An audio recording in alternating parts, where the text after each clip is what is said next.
Cole, talk about what things have been important to you.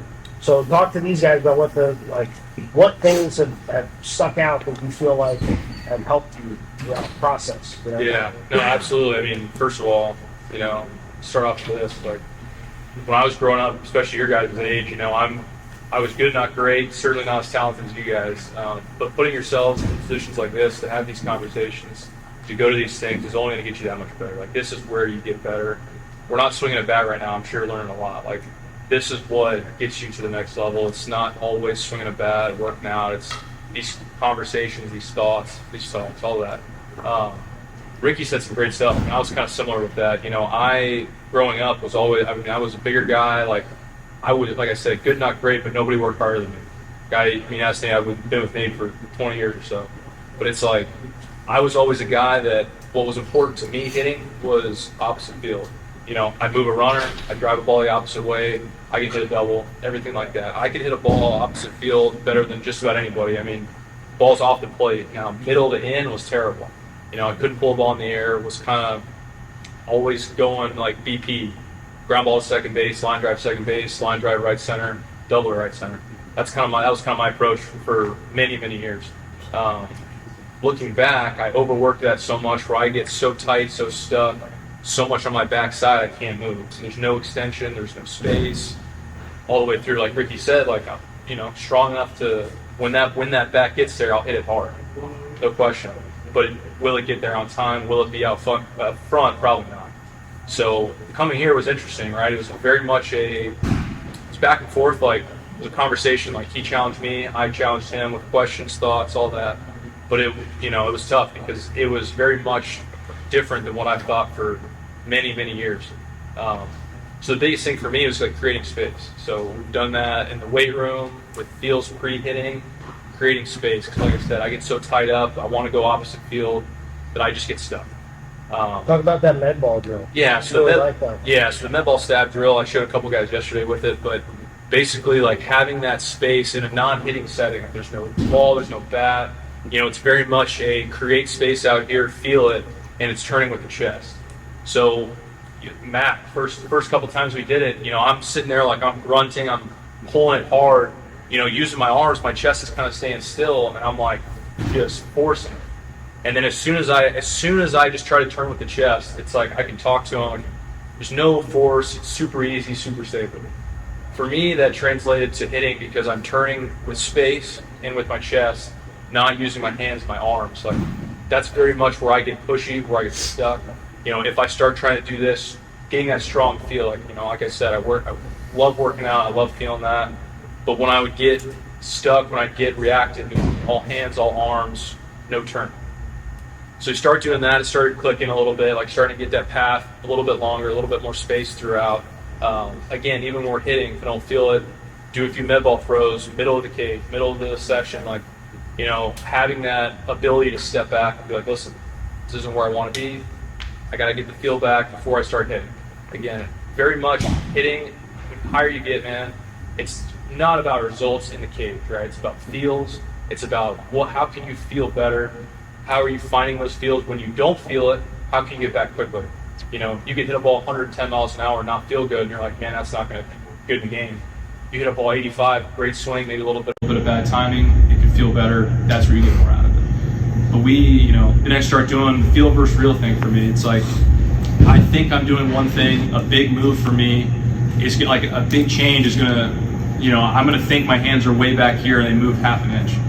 I've done the same thing for a long time. So like the feel versus real is different. Like I think I'm opening up, I'm actually staying level or square. I think I'm closing down, I'm actually not. It's very interesting. So a big thing that unlocked with me was being able to feel that space out here and open up.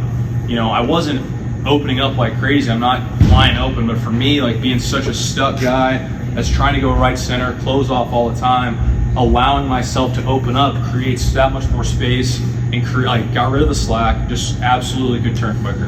And for his body, that was huge because he has like he's an extension all the time. Yeah. He's like pinned back. He's built his body. I mean, you had a kines degree in college, right? Yeah. So, like, he had kines degree, he could be a strength coach, right? So he built his posterior chain really, really well. Well, now he doesn't have the ability to bow back, right? So we can try to do things, and we are in the weight room to try to get his body to move a little bit cleaner, but on the same token, he's got to get results right now. He has to be able, we have to figure out a way for his body to get results in the game, because he's a professional hitter, he's playing professional baseball, he's splitting AA, AAA. We get a couple pumps in there, right? We get 10 more pumps next year, that dude's in the big leagues, right? And well, the arm is the other piece, right? Like we picked up, that was the other knock, right? It was, 76, 78 out of the chute, right? And focusing on his arm also, he's 82, 84 out of the chute, right? We still got the rest of the offseason. But because of his extended back, as soon as he goes for turn, the barrel wants to go that way, right? Barrel wants to go this way. So when he opens up and creates space, that gives him the ability to have the room to be able to deliver it this way. All of your bodies are different. And because your body is different, you're all going to have different challenges, right? That you're going to have to work through. As a pitcher, you have loose shoulder guys and tight shoulder guys. You should be doing different things in your warm-up. Right? Tight shoulder guys shouldn't be doing a whole bunch of things that create tension in their shoulder. Loose shoulder guys should be, because they need more stability in the cuff. Right? It's all different for different guys. But then you have the things that we all do the same, like move in opposite directions, right? And then you have the task of hitting, which is the same for everybody, right? Which is rotate small windows of space, time and space with direction, right? You have to be able to create direction with that rotation, right? So, Bean, you are one of the most special hitters I've ever seen, hands down. And watching you over the years has been incredible, because you literally, like, your ability to make adjustments and just do things fast is stupid. Like, I told this story yesterday, and I love telling it because it's one of the funniest stories ever. Right, you come down for a pitching evaluation and you're throwing 74 miles an hour. I've never seen shit like that. It was amazing, right? And I talked to your dad about doing the hitting evaluation. He didn't want to do it. He said, I'm 5'8", my kid's, he's throwing 74 and 11. He's never going to get it, right? And I said, well, guys that rotate like that, it's the same thing, hitting and pitching. So, yeah, he's hitting like 8-0 on his travel team, right? So, you do a couple things, and then you come back down, like maybe 2 months later, beginning of the summer, do a couple more things, and it was that fast. Then you end up hitting 5-0 on the USA team that year, and then you end up getting ranked like #1 hitter in the country, like a bunch of years in a row. You haven't been a full-time pitcher since, right? That's ridiculous. So what are some of the things over the years that you found or that worked because they've been so fast for you? Yeah. It's like we get to, and then you can just do it. You can just do it. I think it's just like when I first came in, I was really mobile, but I didn't know how to use it, and I didn't know how to stop my body well. So when I came in, it taught me, like, I've never heard of, like, I was like 12, so I've never heard of like stopping your body or anything like that, and anchoring, and I learned that really early, and I think you opened up a lot of aggressiveness in my swing. So I just use that in every day when I come in. I just try to hit the ball as hard as I can, but staying controlled and keeping my legs anchored. It's that when I struggle, my legs get loose and they come out a lot. So I think mobility is a big piece of that. I'm really mobile, so I think you taught me how to control that mobility into being a tight mover, because I was really loose. So I kind of taught me how to be a little more tight in my swing. One of the really cool things, it's like little kids, right? Little kids don't have muscles to compensate, right? That's why they move the closest to big leaguers, because you don't have any of that crap that goes on. So when you tell little kids to just swing hard, right, they start pulling all the slack out and stopping. It's incredible. You just tell them to swing as hard as they can, and then all of a sudden everything else stops. I remember seeing my daughter when we first, we're going down all these roads, and I had her throwing a video of it. I had her throwing a water ball, right? And I told her to throw it, and I just told her to throw it as hard as she could, and it was like stopped on a dime, right? Stopped on a dime. So, it's different with little kids than it is as you get older. But that's why, it's so easy to get it to happen the younger you are. So, no, right? What are some of the things you also like? I mean, you have a shot. We have two guys sitting right here, right? I have a video of both of you in the cage. And actually, I wasn't taking a video of you, but you're in like every you're in every video that I have because you were, even if it's not of you because I'm shooting other people, but you're always in the background because you were always there, right? I was videoing those two with a bunch of other guys, right? They were like 11, 10, 12 years old. And you were like 15 and you're in the background on your own doing like PVC turns in the freaking mirror, right? But we have two guys sitting here that have a shot to be two-way players in the big leagues, right? You could go 1-1 this year and you could go 1-1 next year. And you could go 1-1 the next year. 2023, 2024, 2025, 1-1-1. That could happen. And we have two guys that could be two-way guys in the big leagues. You could both be two-way guys in the big leagues. And the game is starting to allow that to happen a little bit more, and it should. Because a lot of guys that can do it on one side can do it on the other side, and then the game is telling them they can't. Right? That's nonsense. You are Shohei Paultani. You are Shohei Paultani. You belong a two-way guy in the big leagues. And they need to know that. And you can also be a two-way guy in the big leagues. So offensively for you, what are some of the things that have been important? Pretty much like learning how to anchor on my back foot and having the strong the deep leg. But like at the same time as studying both, it can also translate. You work on having a strong deep leg as a pitcher, it's going to translate for hitting. So it's pretty much just also learn how to rotate well. The water bags help a lot, just the movement types. Because I like to hold in both hitting and pitching, so with rotation, learn how to stay back and keep your weight in the middle. Having to translate to both really helped me a lot in these past couple of years. So the two of you guys, before everybody leaves, so even though you guys both train at the shop or we work together, you guys haven't spent any real time together. He's already doing what you have to do. And he's had to learn how to manage certain things that you're going to need to learn how to manage.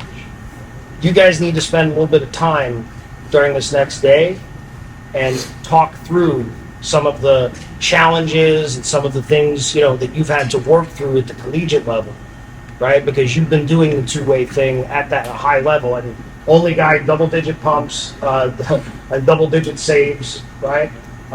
In collegiate baseball, right? He's up there. I think you caught freshman year. You caught 6 innings against LSU, and then you got out and came in and closed, and you were 97 to 100, and dumb stuff, right? So you guys need to spend a little bit of time. So John? What do you feel like advice-wise on their journey? Because this is an entire group of upcoming professional baseball players. I mean, this is ridiculous, right? So what advice do you have? What can you tell these guys on their path? Well, I mean, obviously you've done the work to get to the point that you're at right now. I think that the thing that kind of the smoke that kind of gets, around us is it's allowing the outside aspects to affect what we're doing. Develop your plan, your internal plan, follow your plan, continue your work, because it's going to get harder. It's the hardest thing to do. The hardest thing to do in sports. I always think of it as like from a hitter's perspective. The work that you're doing is the payment to own the box. You're buying the sweat equity that you got is your payment when you achieve and get to the big league level. That's your box. And now you've earned the right to do whatever the hell you want. That's yours. And as long as you perform, all right, and have value, you get to keep that box. I know that's kind of a unique concept with that, but I've got, big leaguers that I talk to, and for example, it's like, okay, well, I'm working on something, I'm trying to see something, and it's like May, and they'll have an entire game where they're going to take 3 pitches. Or maybe they have an entire at bat, they're not going to swing it. They're just trying to see something, or they're trying to feel something. or they have to make that adjustment. It's okay. It's theirs. They earned the right to be able to do that. You know. One of the things I want you to touch on. Yeah. So, over these years, getting the opportunity to start working with more and more big leaguers and professionals, there's something that I noticed in the guys, especially the ones that get to the big leagues, right? This is different. This is different. Their belief in themselves is just a totally different thing. They know after they get kicked in the nuts a whole bunch of times, they still believe they're going to beat the crap. They get punched in the mouth and knocked out, and they get back up, and they still think they're going to win. Do you understand what I'm saying? It's different. It's different. They know they're going to do it. The reason that those guys that aren't the specimens, right, the 6'6" donkeys, make it, is because they're literally they believe they're going to. That self-confidence and that belief is different. And they are absolute savages mentally. And that's, as a hitter, that is so hard. For you younger guys, I want you to understand, look at the room you're in. You can do it. One of the environments I wanted to have at the shop was to make sure that everybody leveled up and that next guy was in front of them and you saw it, right? You had big leaguers training with college guys, training with high school kids, training with little kids, and everybody could see that next thing. Look around. You could be a first rounder too, right? You could be a first rounder too. Believe that. Believe that and grind like that. It's an how important, go ahead. Yeah, it's an elitist mentality. So like there's guys over there, like for me, I don't know, I feel like Forrest Gump sometimes. Like I played with Hall of Famers. You know, I played with Alex Rodriguez, I played with Tom. Played with those guys. I got to see what they looked like at 19 years of age. They didn't look like me. They had this elite mindset and this elite drive that truly separated them. And I always joke about it, and I said, like, in baseball, it's a beautiful game because you have tool shows, all right? Tool show, you're almost a tool show, all right? Guys that just have just this elite physicality and tool set that just supersedes skill, and they can that can get them to the big leagues. And if they can stick around long enough in the big leagues, then the skill catches up with the athleticism and the tools. But in baseball, there's guys that if you got one tool, you can get to the big leagues. And that's really where you see that elitist. I am the greatest hitter that walked the face of the earth. I hear guys like say that, and sometimes you're like, dude, whatever.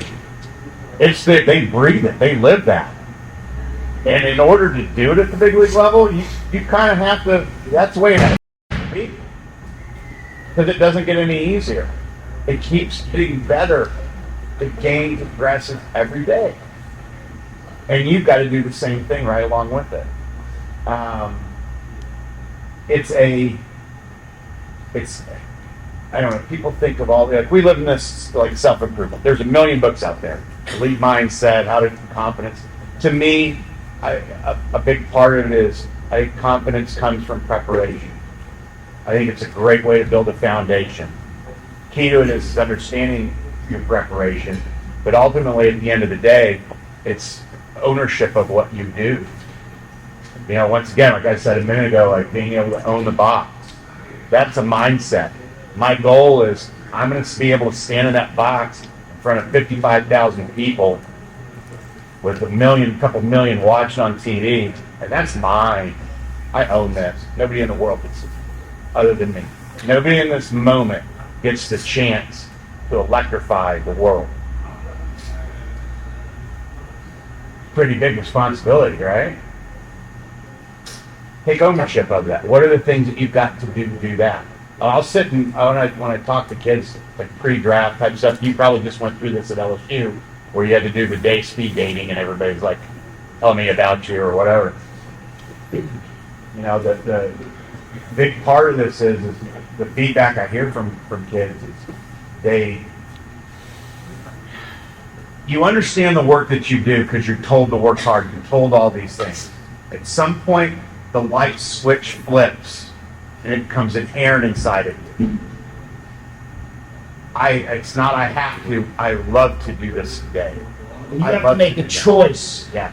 That's a choice every day. You have to make the choice to do that, and you can't give up reps because you don't have time. You have a limited window to play this game. The window shrinks every single day. If you get to play 5 years in the big, like, look, you have 20,000 people in the history of Major League Baseball, like roughly 20,000. That's half of the state of Major League Baseball. And that's every single player that's ever put on the uniform. The goal is not to get drafted. The goal is to be a big league. That's hard. There's a chance every one of you is going to get drafted and wear a professional uniform. How many are going to make it to the big leagues? How many are going to make it to the show? That's the goal.